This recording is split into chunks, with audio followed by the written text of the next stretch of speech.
जो भाषण हो रहे हैं उधर से, उसमें बार बार जमीन और फंड, पैसे की बात आती है।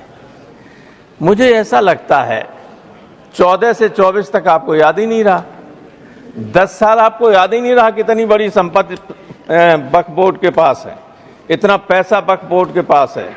जब सारी संपत्ति देश की बेच ली तब फिर देखा गया कि कहां बची हुई है, तो आप वक्त पे आ गए।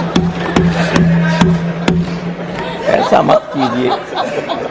ये देश सबसे मिलकर ही, सबके सहयोग से ही आगे बढ़ सकता है और बढ़ेगा।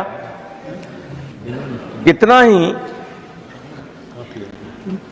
गलत या अलग अलग रास्ते पर डाइवर्स उस पर हम चलें, लेकिन अंततोगत्वा कभी न कभी दिमाग में ये आता ही है कि हमें मिलकर काम करना होगा, तभी देश की तरक्की हो सकती है।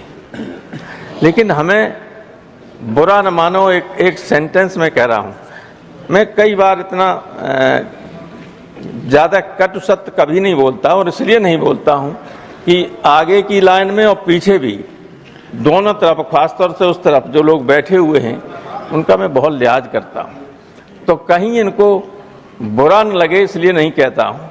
लेकिन मुझे ऐसा लगता है, प्रोफेसर मनोज झा ने इशारा किया था कि हम धीरे धीरे डेमोक्रेटिक स्टेट से टोटलिटेरियन स्टेट की तरफ बढ़ रहे हैं, और ये बहुत ही नुकसानदायक बात होगी इधर बैठे हुए लोगों के लिए भी और उधर बैठे हुए लोगों के लिए भी, अगर ऐसी स्थिति आती है तो।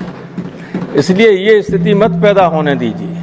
मैं यहाँ पर जो ये बिल आया है उस पर संदेह हमें इसलिए ज़्यादा है क्योंकि हम उत्तर प्रदेश के लोग बुरा न माने, हम जो उत्तर प्रदेश में देख रहे हैं, लोग नमाज नहीं पढ़ सकते, अपने घर की छत पर नमाज नहीं पढ़ सकते। ईद के दिन, ईद, मैं तो आपकी तरफ देख के कहूँगा, नहीं पर मैं थोड़ा बोर्ड की तरफ भी देख लें। अरे 3-3 मिनट वालों को आपने 20-20 मिनट दे दिया, तो हमें भी 1 आध मिनट ज्यादा दे दीजिए। वैसे मैं आपके हर आदेश का पालन करूं, मैं अभी बैठ जाऊंगा। नहीं, आप इतने वरिष्ठ हैं। आपने टेलीविजन पर देखा होगा नड्डा साहब कि संबल मेरी पार्लियामेंट्री कॉन्स्टिट्यूंसी रही है, लोकसभा का मैं सदस्य वहां से रहा हूं। ईद के दिन जब लोग नमाज पढ़ रहे थे तो बाहर अधिकारी नंगी हाथ में रिवॉल्वर लिए हुए घूम रहे, फोर्स के साथ, जहां शांति की बात होती है।